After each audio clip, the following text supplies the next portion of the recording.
What's gaming, y'all? I'm Ryan, and welcome to the Board Game Journey, where you will be joining me to play 1,000 games. Now, we already added 24 games to the journey. Boom! And then today, we'll be adding 3 more to the list. They are going to be chill card games. One thing I'm quickly realizing is the need to have some solid card games. Sometimes you're just hanging out with folks and you don't want to think too hard. You know, they offer some satisfaction, but they don't require a thesis in quantum entanglement to have fun. Next up is Illusion. Now, I'm not sure I'd technically call this a game. It's definitely a fun activity to play with people, but there is a winner, so, I mean, yeah, it's a game. Illusion breaks down pretty simple. You have these colored arrows, which put them right here so you can see them. They're going to be red, yellow, green, or blue, and they associate to the colors on these cards. Now, these are different abstract shapes that have different proportions of the colors. And so essentially, you would draw one of those arrows at random. So we'll mix this up and see what color we get. We get blue. So we have a blue arrow. Now that's gonna go right there. So you start off with one card. Now on my turn, I just hit the next card, and without looking at the back, because we'll see in a second, I have to figure out, does this card in my hand have more blue or less blue than the card on the table? So I feel like the one on the table has more blue, so then I would move this over and put it here. You're trying to now order these cards from least blue to most blue. So the next person would go. They would take this card, and they say, oh, I think it's there. So it goes like less to most, right, in this case. And then this person goes, they think it's here, and this person goes, ooh, that's a little bit harder. Maybe it goes there, right? And this continues on until someone calls it. They say, you know what? I think it's incorrect order. And when they do that, one or two things happens. They're right or they're wrong. If they're right, they earn this colored arrow and you play another round. You get 3 arrows, you win. Now, if you're wrong, so you gotta make sure you're right. If you're wrong, then the arrow goes to the previous player. So like, hey, it's pretty, so if you get it right, it's like you're penalized, the next person gets the point that just wins. So stakes are high. So let's just say they called. So here, now you would turn these cards over, and so this shows different percent. So it's 14% red, 20% yellow, 16% green, 10% blue. Now we only care about the blue, so it's 10%. So long as this next one is higher than 10%, which it is, 18%. So far we're going fine. And this one is 21%, so it's good. This one's 29%, and this one was 31%. So that was fine and dandy. Now, honestly, that was an easy one. And if you would have kept going, it would have got harder. Sometimes once you get a good amount of line, finding that difference, especially when they're only like sometimes a percent apart, like it's 11 or 10, you're like, oh, it gets a little bit harder.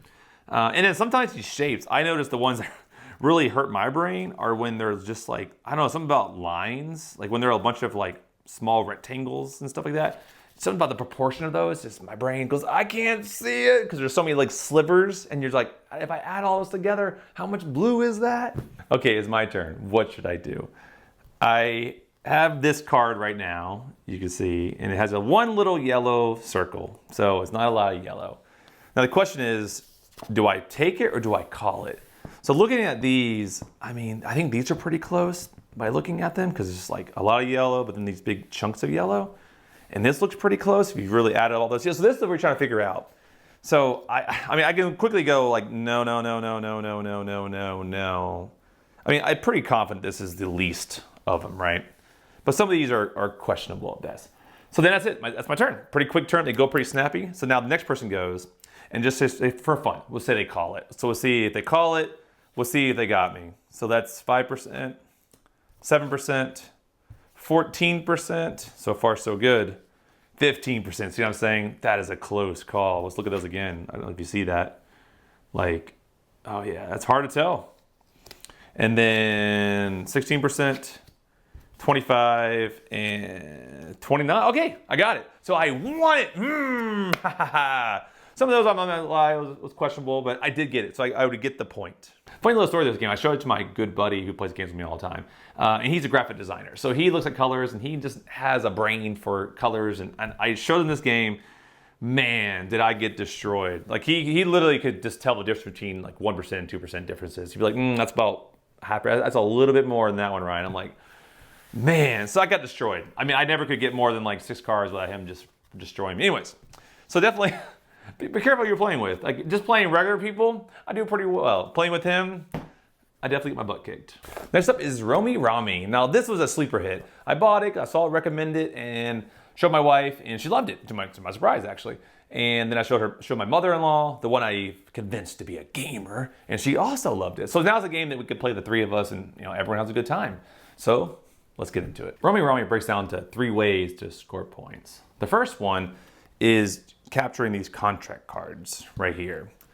Now to get these, they're mainly just runs and sets. So for instance, to get this heart card right here, I need to have a run of 1, 2, 3, 4, 5. So I need a run of 5. Now these cards only go 1 through 5, so basically I just need to have 1, 2, 3, 4, 5. Now this, where it does confuse people, there are suits on here. To get the contract, you don't need the suit. We'll cover in a second why that suit is important, but for now we'll just worry about getting the contract. So this is the same thing, but with cherries, the same thing with diamonds, and this one's like a set and a run. So you need to have a 3 of a kind and a set of 3. Sorry, a run of 3. So a set of 3 and a run of 3. On your turn, you are allowed to pick up cards before you get a contract. So right now, my options, I can get cards 2 different ways. I can pick up the same suit, or I can pick up the same value. So if I wanted these 3 cherries, I could just pick up the 3 cherries. If I want the 2 diamonds, I get the 2 diamonds. Now I can only get just the 2 diamonds because there's no other diamond cards here. Or I can have the single clover. Is that clover? Yeah, clover. Or, like I said, if I want the 4s, I can just get the 4s. And that's one way to get like different suits. I can get the 4. Now there happen to be another 4 out there, say a 4 of cherries, then I could get the 3 4s, right? And that's really it. So I got to decide, do I get all 3 up to 3 of the same suit, or up to 3 of the same value? And that's it. Okay, it's my turn. What should I do? Now I'm kind of eyeing this card right here, which gives me 5 points. Now I have the 2 1s, so I'm good there. And then I just need 4 of a kind. Unfortunately, in my hand I have 2 2s and 2 3s. And on the board, there's no 2s, so that's not an option. There's 1 3, so I'll be 1 3 shy. Kind of lame. But what I could do is I could pick up these 4 4s like this. And then one thing I haven't mentioned yet is you can, everyone starts off with one of these like wild Joker tokens. Now they're worth 1 point if you don't spend it, but it's 1 point. So if I spend it, I can use it as a Joker. So I can add it to these 4s. Now that's my 4 4s in my 2 1s. So I would earn this. Now, for those who are watching closely, my thinking, Ron, you could have picked up the 3 and then used it to make a 4 3. I could have, but I want to get some of that bonus scoring. So I wanted to try to use cherries where I could. So with this, at least I get 1 more cherry with the 4s. So I would lose my token. I got to keep the 4 and the 1, and then I would get the contract. I'll get the extra 2 points into the game, and that's it. Romi Rami is a pretty chill game, but it is a game that is very turn-based. So if you're playing with 4 people or 3 people, you got quite a long time to get to your turn. So that's probably not my favorite part, but it does let, if you are kind of just playing passively and not really worried about it, if someone goes to the bathroom or someone has to go get a drink or make some food, if they take their turn and go away, they have some time to get back. So I would say that was another good read. To me, it's a positive too if you look at it that way. Because I think last time I was playing with my wife and her mother and my mother-in-law, that was the situation. My daughter was in there playing. One of us had to keep going away to either help her out or something or do something. So it was nice because like we still could play a game, have some fun. But if someone had to get up, it didn't like kill the game, right? So you had time to get back, still take your turn. So yeah, definitely positive. Next up is Coloretto. This is one of those games that, when I was reading about it, I just didn't see why it would be fun. I'm sure you guys experienced that. You read a game, you're like, I don't get it. But then when you play it, then you're like, that's it. Because it creates certain tensions and it creates a lot of metas with the people you're playing with. And there's a lot of psychological ploys going on.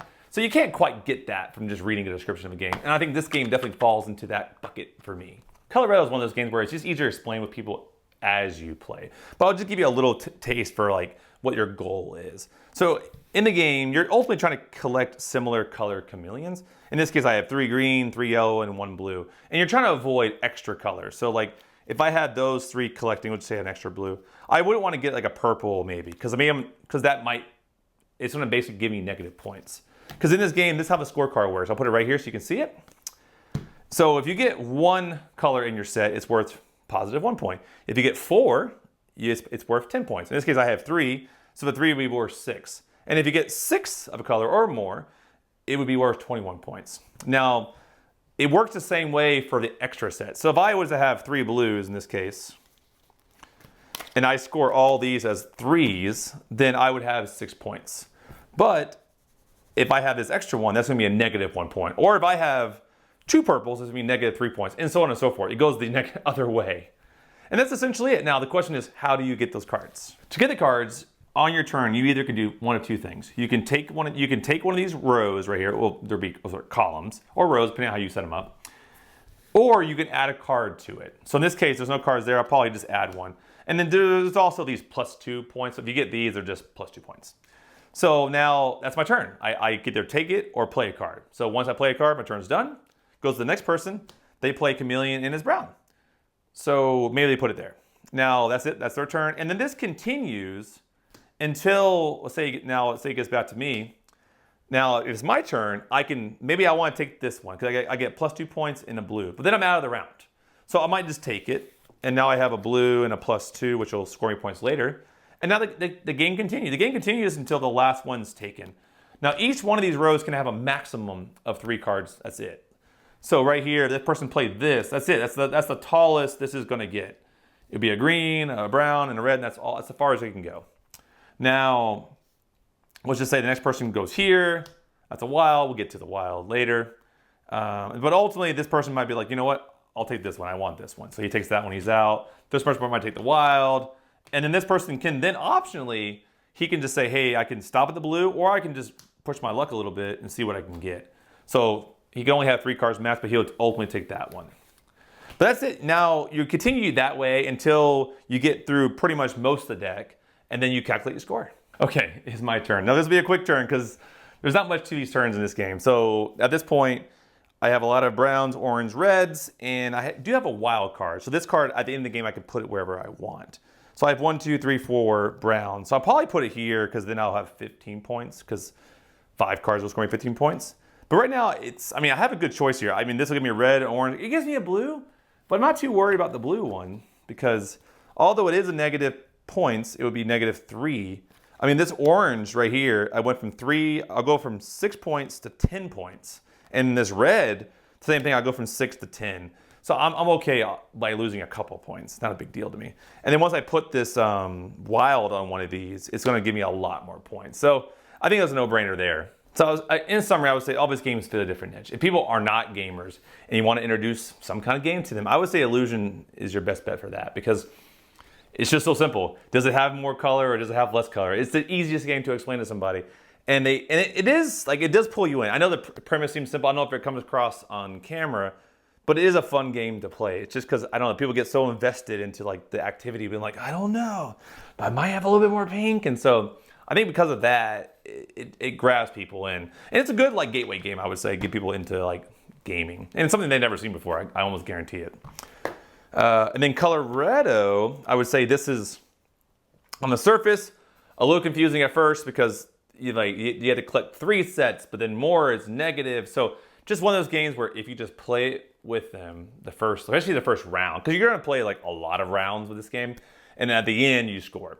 So I play openly the first round saying, hey, make this, and then the strategy of like, because it could feel random, but then like each group I play with plays so differently. Like how to put cards in there, like do they gamble that you're not going to take it? Sometimes you can look around if no one's collecting a certain color and it's late in the game, you can almost get away with putting 2 reds or 3 reds together because if no one wants red, then you're just going to get it for free. And some people will be like egging people on. You're going to give Ryan 3 reds? You're going to give Ryan 3? And they're like, well, hey, I don't want negative points. So it's one of those games where it could be fun. Romi Rami, easy. I think people catch on to the main part of the game pretty quickly. I would say the little trophies are confusing people, and like the fact that if you buy something with a suit, those suits become bonus points, that also is confusing. So I notice it takes some hand-holding a little bit because they get making runs, making straights, and they also get a little too focused on the suits. So you gotta say, hey, the suits aren't important. You can make the run with any way you want, but if you happen to make it, then you get bonus points. And now sometimes saying it that way helps them get there. But the trophies, I just noticed like most people just kind of forget about those at the end. If they happen to win it, they happen to win it. I think only after a few games you start to like, okay, I can get that card or that card, but this card would give me another cherry, and that'll put me in the lead for more cherries. So that's how I'm playing it, because I think it's fun to try to like win those rewards at the end. But yeah, that's just the gamer in me, I guess. Okay, we're back at the blue screen of goodness. Now, I'm not going to say these are all casual games. Now, Illusion, like I said, it could go into fun activities. Maybe I might put it in 2 buckets. I don't know. I can go crazy. Maybe I'll put it over there for now. Yeah, I'll put Illusion into maybe, I don't know. We'll put it as like number 3. We'll put it underneath Landmarks before Link City. Shabam. But in the casual game bucket, I think I'll put all 3 there as well. So I'll still go Rainbow and Nana, and I think number 3 will go Coloretto. Only because I just find it's a game that people have enjoyed. It's easy to play once people are into it, and it's been enjoyable.